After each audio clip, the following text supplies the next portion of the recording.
오늘 말씀은 민수기입니다. 민수기 25장 10절로 13절의 말씀을 읽고 말씀을 전하기를 소원합니다. 자, 민수기 25장 10절부터 13절까지 말씀인데요. 말씀이 짧으니까 한 목소리로 읽겠습니다. 10절 시작. 여호와께서 모세에게 일러 가라사대 제사장 아론의 손자 엘르아살의 아들 비느하스가 나의 질투심으로 질투하여 이스라엘 자손 중에서 나의 노를 돌이켜서 나의 질투심으로 그들을 진멸하지 않게 하였도다. 그러므로 말하라. 내가 그에게 나의 평화의 언약을 주리니 그와 그 후손에게 영원한 제사장 직분으로 언약이라. 그가 그 하나님을 위하여 질투하여 이스라엘 자손을 속죄하였음이니라. 아멘. 오늘의 설교의 제목은 그에게 주시는 평화의 언약입니다. 예배전에 우리는 예배전 찬양을 하면서 평화에 대한 몇 곡의 찬양을 불렀습니다. 하나님으로부터 무엇인가를 받는다라고 생각하면 신자된 우리는 참 좋지요. 무엇을 준다. 그렇죠? 그런데 오늘 이 사람에게 나타나는 것은 평화라고 하는 것입니다. 근데 이 평화를 어떤 형태로 주시냐면 언약의 형태로 주신다는 것입니다. 그리고 이 언약은 우리가 체결을 하는 것이 아니라 하나님께서 주시는 언약의 형태라는 것입니다. 그러니 하나님께서 약속을 통해서 우리에게 주셨는데 그것이 평화다라는 것을 우리는 알 수가 있는데 구체적으로 13절에 보니까 그와 그 후손에게 영원한 제사장 직분의 언약이다라고 하면서 그 평화 언약의 구체적인 내용을 말하고 있습니다. 여러분, 평화라고 하는 말은 우리에게 매우 중요하죠. 그리고 우리는 자주 찬양을 하면서 평화가 무엇이다라고 하는 정도를 인식하고 있습니다. 생각을 좀 해보면 크게는 전쟁을 하는 나라가 그 전쟁을 마무리한다면 평화가 찾아오겠죠. 또 싸움이 있는 곳에서 그 싸움이 해결된다면 평화가 찾아왔다라고 말할 것입니다. 조금 더 작게 볼까요? 여러분과 제가 어떤 어려움 상황 속에 있다면 그 문제가 해결되었다면 우리에게 평화가 찾아왔다라고 할 것입니다. 특별히 그 문제가 사람과 사람의 관계라고 하면 우리는 그 관계가 회복되거나 그 관계가 잠시 유지되는 기간을 평화가 찾아왔다라고 말할 수도 있을 것입니다. 가정에서는 남편과 아내가 싸우지 않으면 평화가 찾아오고 또 남편과 또 자녀들이 싸우지 않으면 그 평화가 찾아오고 또 엄마가 자녀들과 싸우지 않으면 평화가 찾아왔다. 이렇게 자주 쓰는 말이 바로 평화입니다. 근데 오늘 본문에 보니까 비느하스라고 하는 제사장이 어떤 행동을 통해서 하나님으로부터 평화를 얻게 되는 것을 보게 됩니다. 그리고 그 평화는 바로 하나님께서 직접 그 비느하스에게 평화의 언약을 맺고 계시는 것을 보게 됩니다. 그러니 이 평화라고 하는 이 언약이 왜 중요한가를 우리는 생각해 봐야 할 것입니다. 근데 문제가 있습니다. 이 평화가 과연 그렇게 중요하냐? 평화가 과연 필요하냐라고 생각을 하는 것이죠. 저와 여러분이 평화가 필요하지 않는다라고 하면 오늘의 말씀은 사실은 나에게는 별로 필요 없는 말씀이네 이렇게 생각할 것입니다. 그런데 평화는 과연 그러면 왜 필요한가라는 생각을 또 해볼 수 있겠습니다. 도대체 어떻게 해야만 이 평화가 나에게 찾아오는가? 또는 이 평화가 왜 우리에게 중요한가라는 것입니다. 평화를 가지지 못하는 사람은 불안해하고 늘 불안정한 삶의 형태를 살아갈 수밖에 없지요. 근데 오늘 특별히 비느하스에게 주시는 하나님의 평화라고 하는 것이 어떤 과정을 통해서 우리에게 오며 또는 우리는 먼저 앞서서 과연 나에게 평화가 필요한가? 하나님이 주시기는 분명히 주시는 것인데 내가 이 평화를 받아 누릴 수 있는 사람인가를 이 말씀을 통해서 생각해 보고자 합니다. 첫째로 죄인에게는 반드시 평화가 필요합니다. 이 평화는 그저 필요할 수도 있고 필요하지 않을 수도 있는 것이 아니라 반드시 필요하다는 것입니다. 왜 그렇습니까? 평화가 없는 곳이 어떤 곳인가를 먼저 생각해 보면 되겠습니다. 평화가 없는 곳에는 하나님의 진노가 있습니다. 그 하나님의 진노 맞은편에 있는 것이 바로 평화입니다.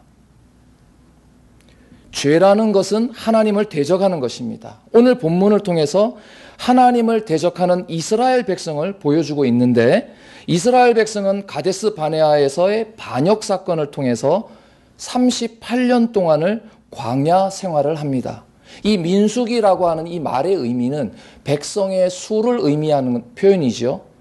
그러나 히브리어 말로 하면 광야에서라는 뜻이 바로 민수기의 의미입니다. 그러니 민수기는 광야에서 그들이 살았던 모습을 그대로 담고 있는 것입니다. 그런데 그들이 자그마치 40년 동안이나 방황을 하면서 이제 이곳 시딤에 머물러서 큰 사건을 마주하게 되는데, 그 사건이 바로 하나님을 대적하는 죄를 범하는 장면입니다. 여러분이 저와 함께 25장 1절부터 3절까지 말씀을 천천히 읽어보도록 하겠습니다. 시작. 이스라엘이 시딤에 머물러 있더니 그 백성이 모압 여자들과 음행하기를 시작하니라.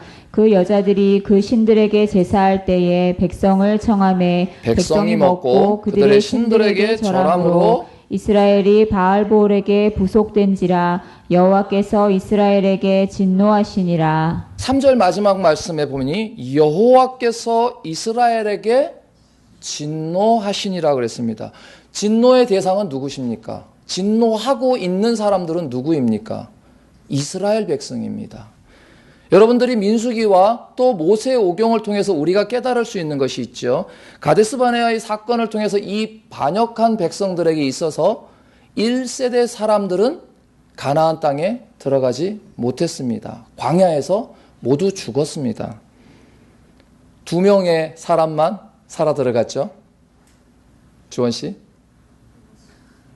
여호수아, 눈의 아들 여호수아, 그리고 갈렙. 우리 친구들하고 아주 이거 가지고 저희가 재밌게 장난을 쳤기 때문에 잘 기억하고 있네요. 이 두 사람을 제외한 사건인데, 이 사건을 우리가 그저 대충 여기거나 그렇구나라고 생각해서는 안 됩니다. 이제 이 이야기들을 저는 조금 더 정리하면서 여러분에게 설명하고자 합니다. 22장 1절에 보면 모압 평지에 이르렀다고 했습니다. 이 모압 평지는 바로 요단강 건너편 여리고를 건너기 전에 위치하고 있는 장소인데, 이곳에는 모압이라고 하는 지역이었고, 이 모압에는 발락이라고 하는 왕이 있었는데, 그 긴 시간 동안 이들이 지나온 행적을 듣고 나서 두려웠습니다. 그래서 그는 소위 발람이라고 하는 선지자를 찾아서, 이름이 헷갈리죠? 발람 헷갈리면 안 되는데, 발람 선지자를 찾아서 저 백성을 저주해달라고 요청을 하게 됩니다. 그러나 발람 선지자는 오히려 하나님의 직접적인 강권을 듣고 내가 거기 갈 수 없다. 왜냐하면 여호와께서 뭐라고 말씀하셨냐면 너는 그들과 함께 가지 말라. 그 백성을 저주하지 말라. 그리고 그들은 복을 받은 자다라고 직접 발람 선지자에게 말을 했습니다. 그러나 발락은 계속해서 귀인들을 보내고 그에게 계속 간청을 했습니다. 그래서 이 발람은 결국은 어쩔 수 없이 이들을 저주하러 가는 길에 그 유명한 나귀가 말을 하는 사건을 만나게 됩니다. 여러분 들어보셨죠? 자기가 타고 있던 나귀가 입을 열어서 왜 나를 때리느냐라고 말하면서 결국은 하나님께서 바로 그 앞에 그를 해하려 하는 모습을 발람 선지자에게 보여주었습니다. 그리고 발람 선지자는 오히려 3번에 걸쳐서 그 백성을 어떻게 해요? 찬양하고 하나님을 찬양하는 장면이 나오는데, 오늘 성경은 22장, 23장, 24장에 걸쳐서 3장에 걸쳐서 이 장면을 자세하게 소개하고 있습니다. 그리고 나서 바로 25장에 넘어오는 첫 번째 사건이 바로 이스라엘이 시딤에 머물러 있다라고 표현을 합니다. 여러분 생각을 해보시면 시딤에 머물러 있는 동안에 어떤 일이 일어나고 있습니까? 하나님께서 발락 왕의 저주를 직접 막으시고 이스라엘 백성을 보호하고 계시는 가운데 있다는 사실입니다. 비록 그 백성들이 그 사실을 모르지만 하나님께서는 자신의 백성을 가나안 땅으로 이끌고 가시는 자신의 약속을 지키고 직접적으로 일하고 있는 장면을 우리는 볼 수 있습니다. 23장 19절을 찾아서 함께 읽어보기를 소원합니다. 23장 19절 하나님은 시작. 하나님은 인생이 아니시니 시건치 않으시고 인자가 아니시니 후회가 없으시도다. 어찌 그 말씀하신 바를 행치 않으시며 하신 말씀을 실행치 않으시랴. 한 절 더 이어서 읽어볼까요? 내가 축복의 명을 받았으니 그가 하신 축복을 내가 돌이킬 수도 없도다. 여러분, 지금 하나님께서는 뭐라고 말씀하십니까? 자신을 변호하시는데 발람 선지자를 통해서 하나님께서는 인생이 아니시다. 그리고 또 하나가 시건치 않는다라고 말씀을 하고 계십니다. 인자가 아니시니 후회가 없으시다는 것입니다. 뿐만 아니라 어찌 그 말씀하신 바를 행치 않으시냐. 더 나아가서 발람 선지자는 이렇게 고백합니다. 그가 하신 축복을 내가 돌이킬 수 없다라고 노래를 지어서 말하고 있는 것입니다. 이런 얘기를 듣는 발락 왕은 얼마나 속이 타겠습니까? 저주하라고 불렀는데 오히려 찬양을 하고 있는 발람 선지자를 볼 때에 그는 속이 타들어갔을 것입니다. 그러나 그것보다 더 중요한 것은 하나님이 하신 말씀을 이루신다라는 것입니다. 우리가 이룰 성이라고 하는 한자를 쓸 때 그곳에는 말씀의 언이 이루어진다라는 표현을 쓰죠. 말씀이 그대로 이루어지는 것을 우리는 성실하다라고 표현합니다. 하나님은 자신이 약속하신 것을 시건치 않으시고 지금 지키고 있는 현장에서 이들은 시딤에 머물고 있다라는 사실입니다. 저와 여러분이 오늘 예배를 드리고 있지만 예배를 드리는 우리의 행위에 앞서 하나님은 저와 여러분을 당신의 약속대로 이끌고 계시다는 사실을 우리가 비록 보지 못한다 할지라도 그것을 믿지 않는다면 도대체 우리가 무엇을 믿을 수 있겠습니까? 인간적인 표현으로 볼 때 이렇게 말할 수 있습니다. 아이, 그런 사실을 나에게 말해주지 않았는데 내가 어떻게 알 수 있겠습니까? 우리 대부분의 대화들 그렇게 얘기하지 않습니까? 내가 엄마를 위해서, 내가 아빠를 위해서 뭔가를 했는데 아빠와 엄마는 오해해서 이렇게 되었다. 야, 그러면 진작에 말을 했어야지. 우리는 그 말 뒤에 숨는 것입니다. 이제 그들에게 하나님께서 어떻게 하셨는지를 우리는 조금 더 살펴보아야 할 필요가 있습니다. 그들이 시딤에 머물러 있었습니다.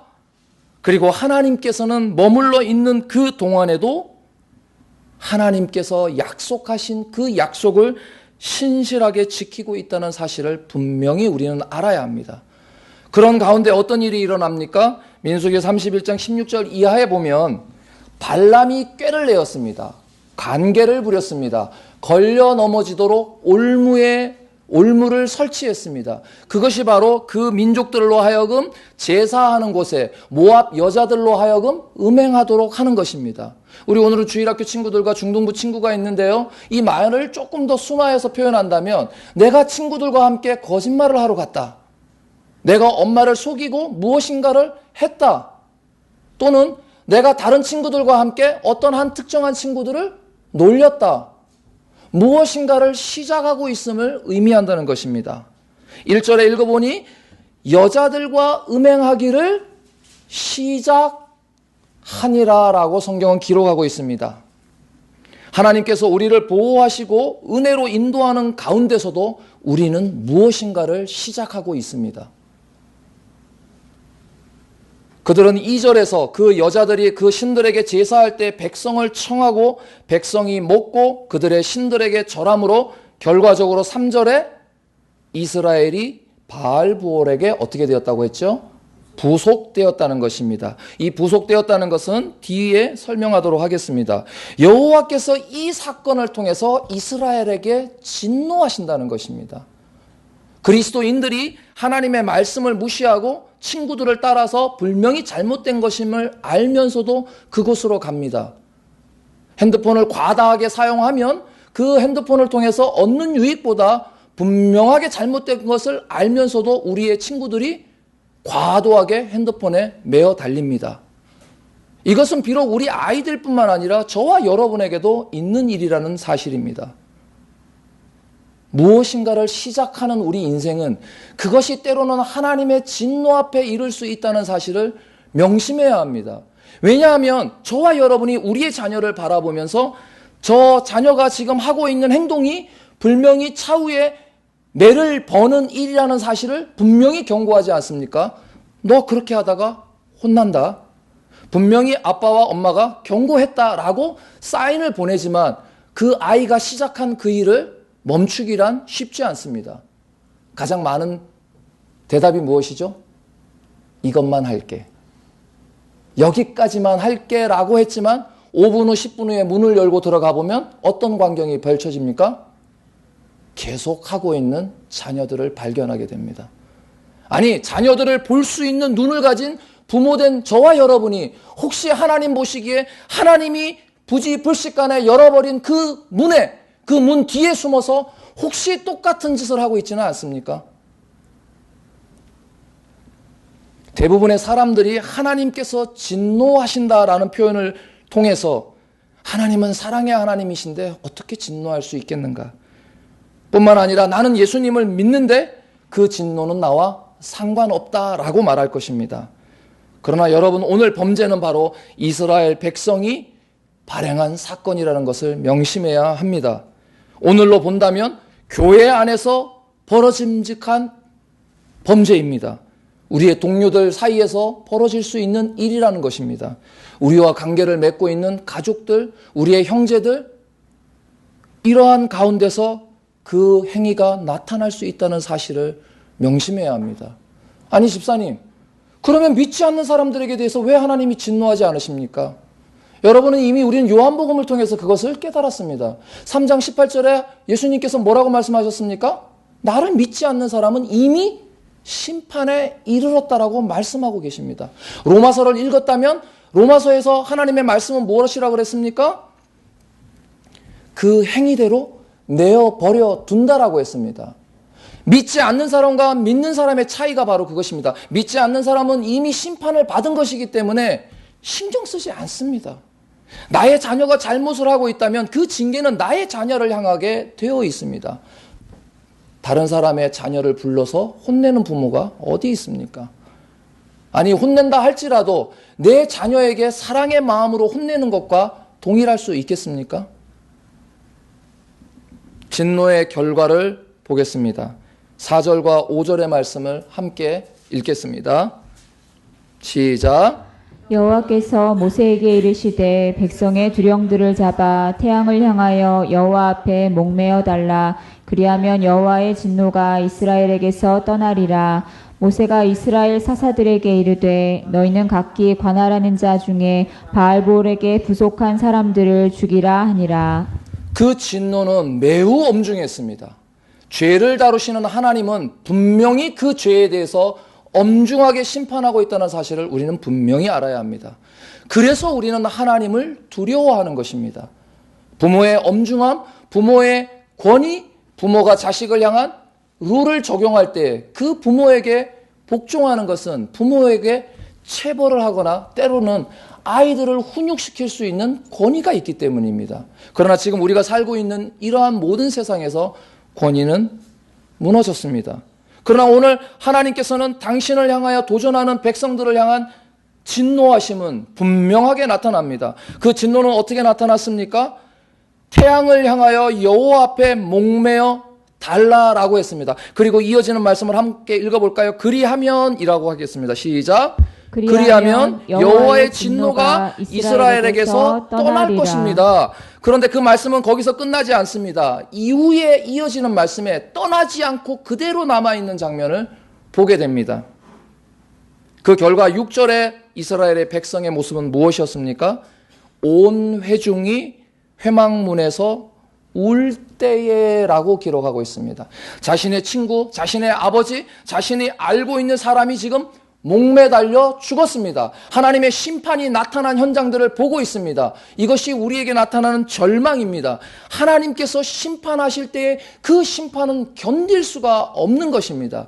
그 심판을 만난 인생은 회막 앞에서 울 수밖에 없는 것입니다.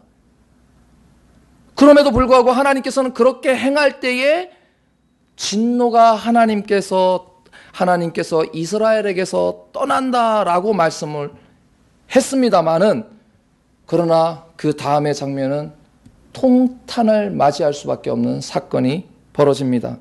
먼저 그 이름은 14절에 나와 있습니다. 14절을 먼저 읽어볼까요? 시작. 죽임을 당한 이스라엘 남자 곧 미디안 여인과 함께 죽임을 당한 자의 이름은 시므리니 살루의 아들이요 시므온인의 종족 중 한 족장이며 15절에 죽임을 당한 미디안 여인의 이름은 고스비라라고 하면서 그 이름을 성경에 기록하고 있습니다. 여러분, 성경이 우리에게 말하는 진실을 여러분이 잘 보셔야 합니다. 오늘 죄로 죽은 두 사람의 이름이 분명하게 나타나 있습니다. 그 사람의 이름뿐만 아니라 그가 누구의 자녀다라고 하는 사실까지 나타납니다. 그 여인을 향해서는 미디안 여인이다라고 하면서 이 엄중한 처벌이 분명하게 이스라엘 백성들에게 행해졌다는 사실을 우리는 알아야 합니다.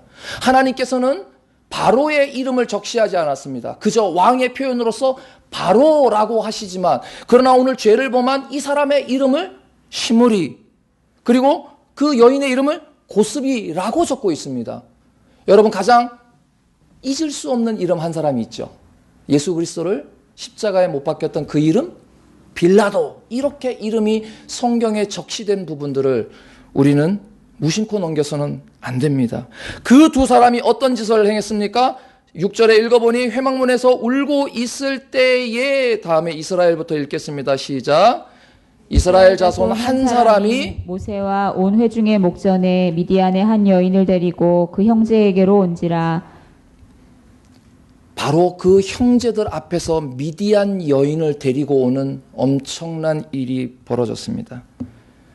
여러분, 우리가 슬픔을 만나고 어려움을 당해서 회막문 앞에서 운다. 사람들이 볼 때는 슬퍼한다. 사람들이 볼 때는 저 사람이 우니 충분히 우리가 함께 울어줄만 하다라고 생각할 수 있을 것입니다. 그러나 죄에 대한 하나님의 진노는 떠나지 않는 것을 우리는 볼 수 있는데, 그것을 8절에 보니 뭐라고 되어 있냐면, 이스라엘 남자와 그 여인의 배를 꿰뚫어서 두 사람을 죽이니 연병이 그쳤다라고 말합니다. 뒤에 문맥을 볼 때 아직도 하나님께서 진행하고 계시는 연병은 저들 속에 있었으며 2만 4천 명이 죽어가고 있는 상황을 보여주고 있습니다. 왜 그렇습니까? 뒷 상황을 돌아서 앞을 보니 저들의 우는 것은 회개함이 아니라는 사실을 알아야 합니다. 저들의 친구, 저들의 친척, 내 아버지, 내 어머니, 그 두령들이 붙잡혀 울었습니다. 그 속에 부속한 사람들을 찾아서 죽였습니다. 그것이 바로 그날의 헌신이었지만 성경은 헌신이다라고 표현하지 않았습니다. 그 표현을 다시 한번 생각한다면 어떤 생각이 생각날까요? 이들이 바로 출애굽을 하고 나서 얼마 되지 않아서 아론이 했던 일을 생각해 보시면, 금송아지를 세워서 저가 바로 우리를 인도한 하나님이다라고 했던 장면을 기억하실 수 있습니다. 그때 너희는 좌편과 우편으로 나눠 서라라고 하며 바로 자신의 형제와 자신의 친구와 자신의 부모를 도륙하는 장면이 나옵니다. 그리고 성경은 그때 그것을 헌신했다라고 기록하고 있습니다. 그런데 오늘 본문에서는 그들이 죽었고 그들이 울었고 그들이 그곳에서 있었지만, 이곳에 한 남자와 한 여자는 그 죄를 멈추지 않고 그 여인을 그 울고 있는 현장에 데리고 와서 다시 자기의 막으로 들어가서 음행한 결과였습니다. 그러나 이것을 바라본 비느하스는 불현듯 일어나서 쫓아 들어가 이스라엘 남자와 그 여인의 배를 꿰뚫어서 죽였습니다. 그리고 나서야 연병이 이스라엘 자손에게서 그쳤더라라고 성경은 기록하고 있습니다. 죄는 끈질기게 우리를 묶어 놓습니다. 우리가 울어도 못하네 찬송하는 것처럼 운다고 되는 것은 아닙니다. 그리고 그 눈물의 진정한 의미는 사람이 볼 때 우는 것처럼 보이지만, 여러분 교회에 와서 눈물 흘릴 때에 제사장이 바라보면서 저 여인은 술을 마시고 울었다라고 하는 장면을 성경에서 기억할 것입니다. 그것이 사람이 보는 관점입니다. 그러나 그 속과 그 중심을 보시는 하나님은 그 사람이 울고 있지만 그 울음 뒤에는 반드시 따라와야 할 회개의 열매가 있는지 없는지를 하나님은 보고 계시다는 것입니다. 그 회중 앞으로 한 여자와 한 남자가 다시 죄를 범하는 장면을 하나님은 알고 계셨습니다. 비느하스를 통하여 그 둘을 죽일 때야 비로소 연병이 그쳤습니다. 그리고 성경은 그날의 죽은 자가 2만 4천 명이다라고 정확하게 기록하고 있습니다. 뿐만 아닙니다. 비느하스의 행동은 13절에서 이스라엘 자손을 위하여 속죄하였다라고 성경은 기록하고 있습니다. 그것은 무엇입니까? 죄의 값을 치루었다. 하나님의 평가는 나의 노를 돌이켜서 나의 질투심으로 그들을 진멸하지 않게 하였다라는 것입니다. 그들은 지금 연병으로 죽어가고 있었습니다. 그 죽음 때문에 해막 앞에서 울고 있었습니다. 그러나 그 울음에는 진정성이라고는 찾아볼 수가 없었습니다. 절망을 만난 인생이 할 수 있는 일은 좌절하고 자신의 무릎을 꿇어서 우는 일, 그 외에 무엇이 있겠습니까? 그러나 그 속에서는 절대하신 하나님의 심판이 있다는 사실을 바라볼 수가 없는 것입니다. 그것을 꿰뚫은 비느하스는 자신에게 허락된 권한하에서 그 두 사람을 죽였다는 것입니다. 여러분, 아버지가 어머니가 자녀들에게 화를 냅니다. 동시에 두 사람이 화를 내면 아이들은 피할 곳이 없죠. 그래서 엄마가 혼을 내는 역할을 하면 아버지는 다독이는 역할을 하고, 또 아버지가 혼을 내고 또 뭐라고 하면 엄마는 또 자연스럽게 타이르는 역할을 합니다. 아마 우리 엄마와 아버지 된 우리 모두는 경험이 있을 것입니다. 형제들 간에도 우애가 깊은 경우는 형이 혼나면 동생이 가서 뜯어 말리죠. 그리고 또 반대로 동생이 혼나면 그 형이나 그 누이가 먼저 가서 아버지의 매를 막아서기도 합니다. 요즘에도 그런 장면이 있습니까? 우리 아이들을 보니까 그러진 않는 것 같아요. 예, 주원이가 시선을 피하는 걸 보니 아닌 것 같습니다. 그럼 왜 비느하스가 이렇게 행동했느냐는 것입니다. 과연 여러분이 읽는 성경에는 비느하스가 화가 나서 이거는 옳은 일이 아니기 때문에 이렇게 했다고 생각하십니까? 우리 교회에서도 때로는 이런 일들이 분연히 있는 것이 사실입니다. 그러나 오늘 비느하스의 이 칭찬, 하나님이 하셨다라고 하는 것을 우리는 자세히 살펴보아야 합니다. 비느하스의 행동은 하나님이 진노하셨다라는 사실을 분명하게 알고 있었습니다. 그 비느하스는 누구입니까? 제사장 아론의 손자 엘르아살의 아들입니다. 이미 그는 제사장 직분을 가지고 있는 자입니다. 그는 4절에 보니 두령을 잡아 처리를 할 수 있었던 신분을 가지고 있었던 자입니다. 그러니 그가 올바르게 행동할 수 있었던 것이 바로 그가 가지고 있었던 직분에 적합한 행동을 했다는 것입니다. 뿐만 아니라 하나님의 질투하여 그가 이 일을 행했다라고 기록하고 있습니다.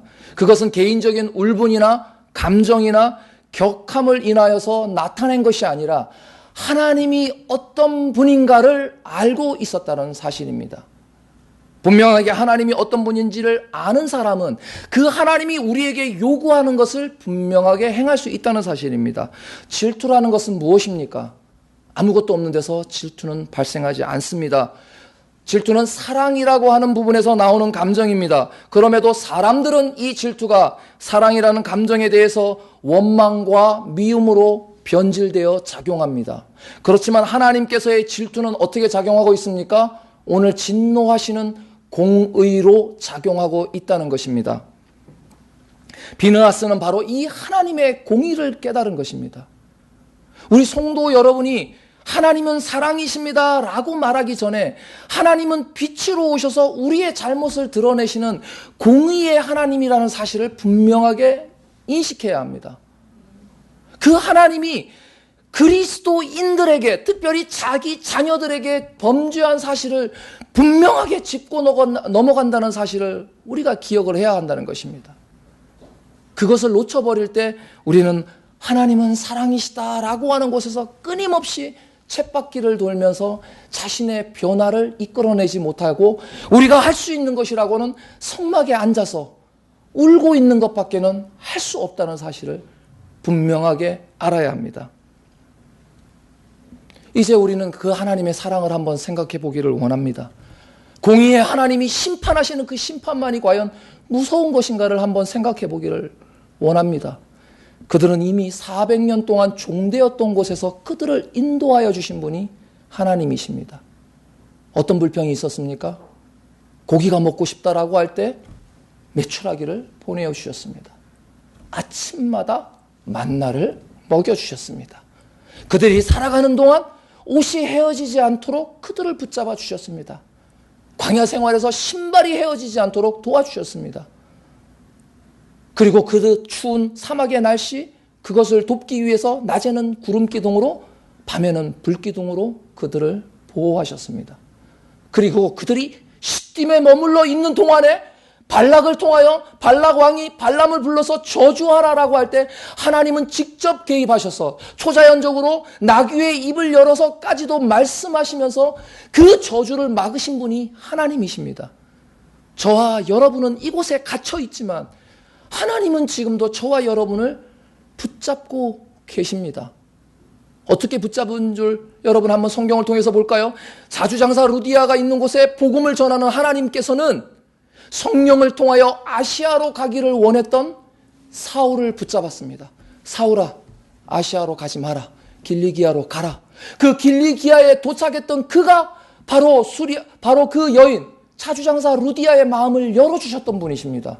저와 여러분이 예수 믿도록 하나님이 저와 여러분의 삶 가운데 어떻게 역사하셨는지를 저와 우리가 조금만이라도 볼 수 있다면 우리는 지금의 삶처럼 살지는 않을 것입니다. 비록 우리가 수요 예배 이 시간에 한 자리에 앉아 있지만 하나님이 우리의 삶을 어떻게 붙잡고 어떻게 주장하고 어떻게 이곳에 앉아 있을 수 있도록 우리에게 유익함을 허락하신 하나님이라는 사실을 안다면, 그리고 그것을 바라보기 위해서 끊임없이 우리가 그 고개를 향하여 고개를 돌리지 않는다면 도무지 우리가 어떻게 하나님의 공의를 감당할 수 있겠습니까?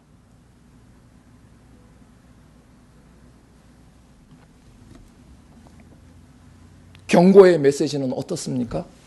이미 자신의 세대, 자신의 아버지 세대, 어머니의 세대가 불신앙으로 광야에서 죽은 것을 그들의 눈으로 직접 보았습니다.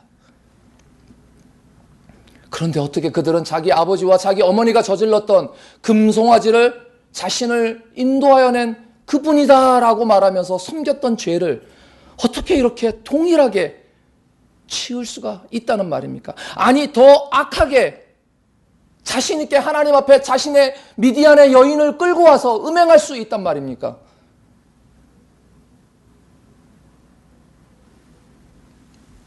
그러니 하나님의 공의는 정당한 것입니다. 그 정당함을 비느하스는 알고 있었습니다.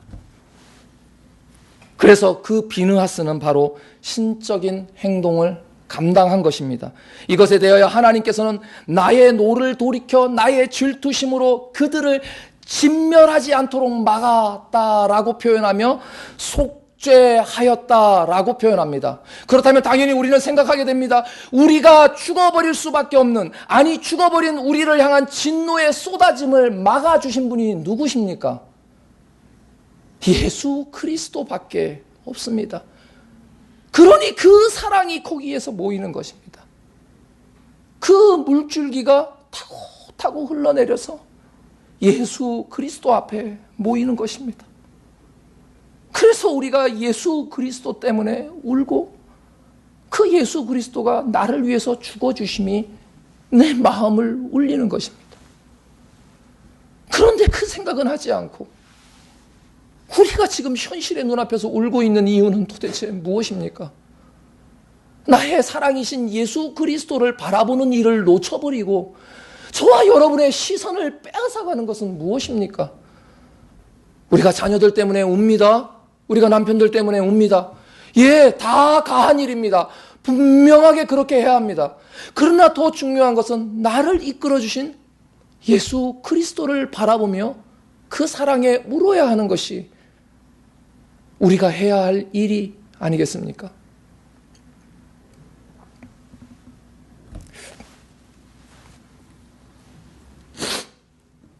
우리는 이렇게 자연스럽게 우리의 삶 속에서 그러한 일들을 자주자주 만납니다. 내 아들이 믿고 내 남편이 믿습니다.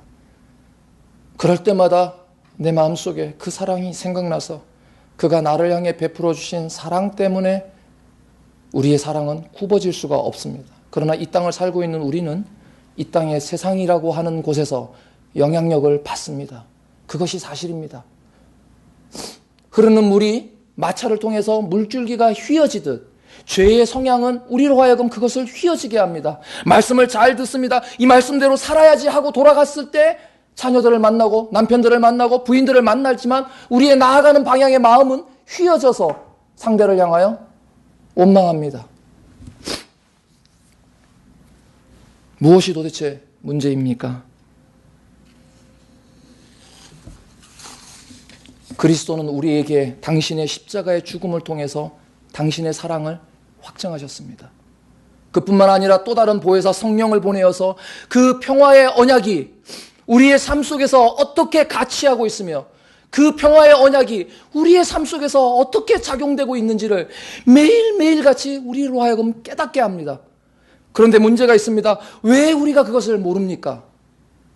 우리가 잘못하고 있는 것을 왜 모릅니까? 우리는 분명히 이 원리를 알고 있는데 왜 그 원리의 방법을 깨닫지 못하고 있습니까?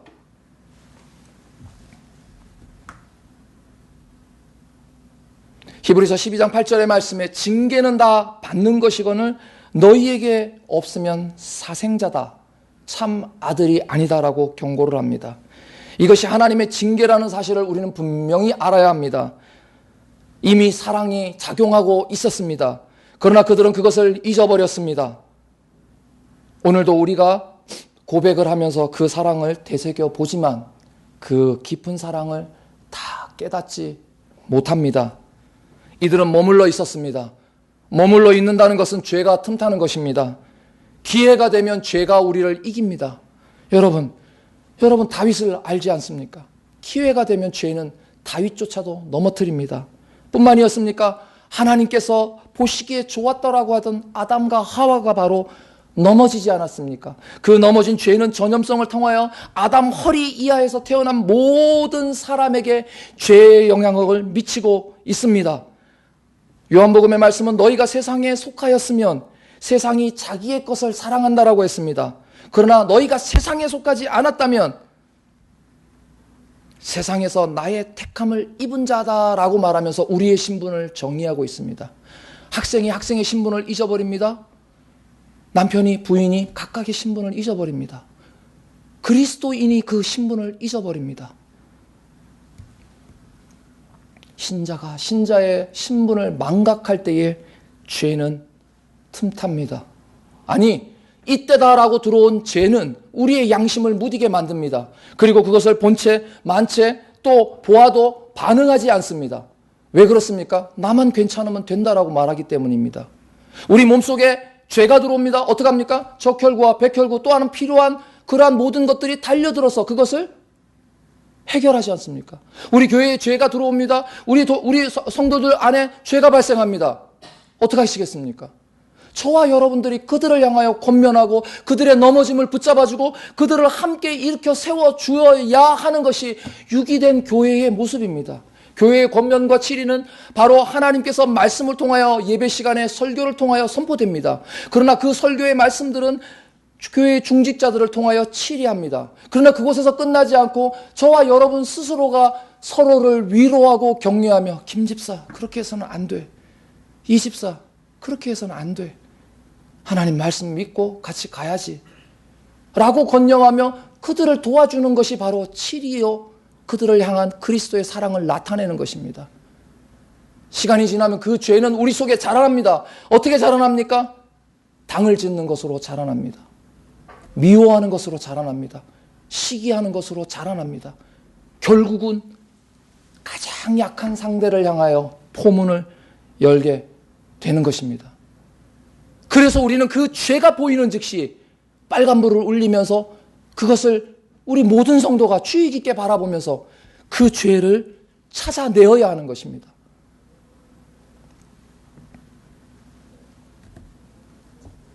저와 여러분들은 자주자주 넘어집니다. 뿐만 아니라 자주자주 넘어지는 것이 어떤 문제인지 우리 스스로가 잘 알고 있습니다. 뿐만 아닙니다. 우리는 자녀들에게 한마디 말로써 그 자녀의 입을 막을 수 있는 능력을 가지고 있습니다. 남편에게 또한 부인들에게 서로가 하지 말아야 할 금기어들은 한두 개쯤은 갖고 있습니다. 어떤 싸움이 벌어지더라도 이 말 한마디면 당신을 정복할 수 있습니다 라고 하는 핵무기 같은 것을 우리들 마음속에 하나씩은 다 가지고 있습니다. 그러면서 우리는 싸웁니다. 그러나 그곳까지 가지는 말아야지 하는 마음으로 싸우게 됩니다. 이런 사람들이 하나님의 평화를 가지고 있다라고 말한다면 우리는 우리 스스로를 속이는 것입니다. 특별히 12월은 성탄을 기념합니다. 누가복음 2장 14절에 이렇게 말씀하십니다. 지극히 높은 곳에서는 하나님께 영광이요 땅에서는 기뻐하심을 입은 자들 중에 있는 평화로다 라고 말합니다.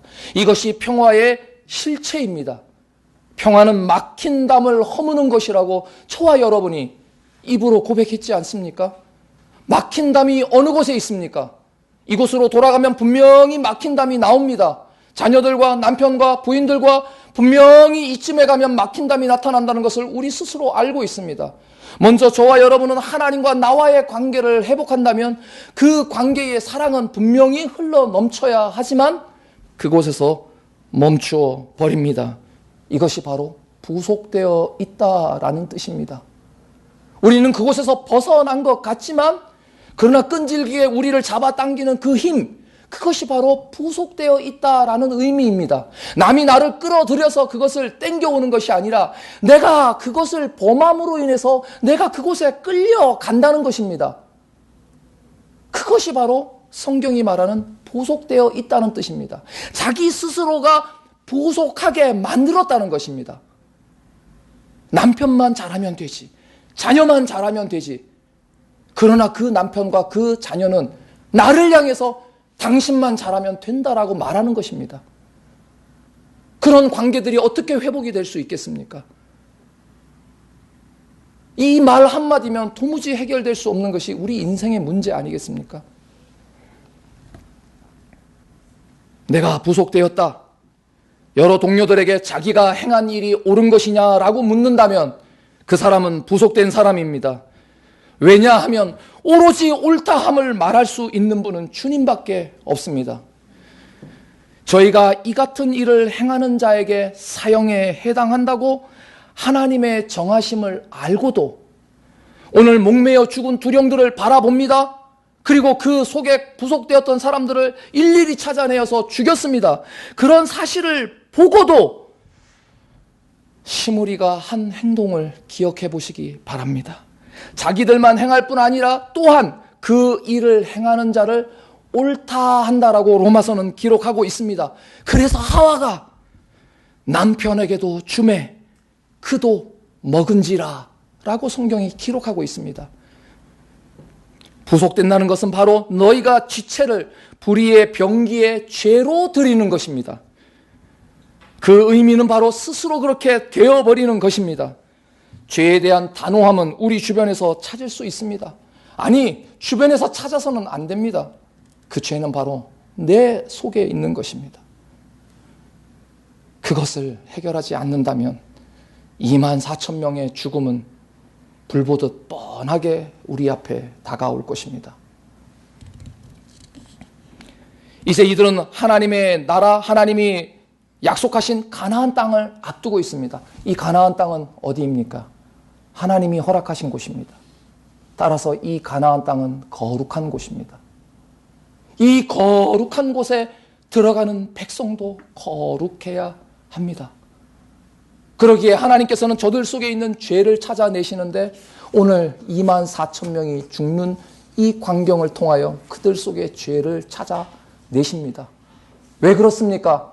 이제 가나안 땅으로 들어가는 그 땅에는 하나님의 거룩함을 담지 않고서는 들어갈 수가 없기 때문입니다. 그것을 아시는 하나님께서는 비느하스를 통하여 하나님의 질투하심으로 질투하게 하셨습니다. 이것이 옳은 방법입니다. 죄를 저질렀을 때 그 백성은 속죄함을 입었습니다. 저와 여러분이 오늘 이 사건을 통해서 깨달아야 하는 것은 여전히 우리가 죄의 영향과 성향을 가지고 있다는 사실을 잊어서는 안 됩니다. 여기에 멈춰준 신자들이 있습니다. 그 신자들은 믿으면 천국이라고 말하는 사람들입니다. 그들은 하나님을 믿으면 천국이다라고 말로 자기를 변호하지만 이 변호하는 이들을 향하여 철로 역정의 존 버녀는 무지한 자다라고 얘기하며 이 무지한 자는 죽음의 강을 건너서 비로소 천국문 앞에서 지옥을 향하는 길을 볼 때에 자신의 무지를 깨닫는 것입니다. 저와 여러분이 하나님의 말씀, 하나님이 진노하시고 그 진노가 자녀들에게 필요한 것이며 자녀들이 바로 그 진노를 어떻게 받아들일 것인가 라고 하는 이 문제 앞에서 피하지 말고 자신의 죄를 드러내놓고 하나님 앞에 회개하는 백성에게 하나님은 그 진노를 멈추신다는 사실을 분명하게 기억해야 합니다. 요한일서 1장 9절에 만일 우리가 우리 죄를 자백하면 저는 미쁘시고 의로우사 우리 죄를 사하시며 모든 불의에서 우리를 깨끗게 하실 것이라고 분명하게 말씀하고 계시기 때문입니다. 말씀을 맺습니다. 아이들이 부모들에게 혼납니다. 잘못을 인정합니다. 그런 후 부모의 사랑이 작용됩니다. 아니, 혼날 때에도 부모의 사랑은 작용하고 있지만 죄책에 억눌린 아이들은 혼내고 있는 부모에게서 그 사랑을 발견하기란 여간 쉬운 것이 아닙니다. 그러나 아이가 한바탕 눈물을 흘리고 나면 어느샌가 찾아오는 기쁨이 있습니다. 아니, 안식함이 있습니다. 5분가 10분가 시간이 지나고 나면 자연스럽게 부모에게 말을 겁니다. 엄마, 아빠, 이것이 두렵지만 부모에게 나아가는 자녀의 당당함입니다. 하나님이 우리에게 자녀가 되는 권세를 주셨다라고 했습니다. 근데 그 자녀는 하나님의 백성으로 성장하기 위해서, 자녀로 성장하기 위해서 반드시 거쳐야 하는 징계가 있다는 사실입니다. 이것이 바로 시련이요, 이것이 바로 재련이요, 단련입니다. 김연아 선수가 높이 점프를 뛰었지만 끊임없이 엉덩방아를 찧어댑니다. 우리가 그 광고를 봤지요. 보는 사람도 짜증나지요. 그런데 어떻습니까? 끊임없이 그것에 매달려 자기를 이겨내려고 하는 것이 바로 연습입니다. 그것이 경건입니다. 여러분, 저와 여러분이 어디에서 무너져 있습니까? 그 무너진 곳이 바로 내가 연습해야 할 장소입니다. 그 연습에 앞서서 바로 선생님의 말씀, 너는 이것이 잘못되었다라고 하는 그 말씀을 들을 때야 비로소 그 연습이 효과가 있는 것입니다. 오늘 하나님께서는 너의 죄를 처리하라라고 얘기합니다. 아니, 신약을 살고 있는 우리에게는 주 예수 그리스도를 통하여 그 죄가 이미 씻은 바 되었다라고 말씀하고 계십니다. 그러나 우리를 누르고 있는 죄책이 있습니다. 그러나 주님께서는 당신의 말씀으로 이미 깨끗하여진 우리로 하여금 경건에 이르도록 연습하라라고 말하고 있다는 사실을 여러분이 깨달으시기를 소원합니다. 우리 올고든 교회 성도는 바로 이것이 올고든 방법이다라는 것을 이해해야 합니다. 우리가 잘하고 우리가 잘 가는 것이 올고든 것이 아니라 하나님이 말씀하신 그 방법대로 하는 것이 올고든 방법이라는 사실을 분명하게 이해해야 합니다. 올고든 교회 안에 성도 개개인이 죄와 여전히 우리는 공격당하고 있고 싸우고 있지만 그러나 그 영향력을 행사할 수는 없습니다. 저와 여러분이 분명하게 말씀 앞에서 경건의 훈련을 부지런히 하고 하나님의 말씀을 의지하고 그 시간을 최선을 다해 여러분이 주님 앞에 내어놓는다면 주님은 우리에게 평화가 어떻게 우리에게 적용되어지며 그 평화가 어떻게 우리에게 기쁨이 되는지를 분명하게 깨닫게 해 주실 것입니다.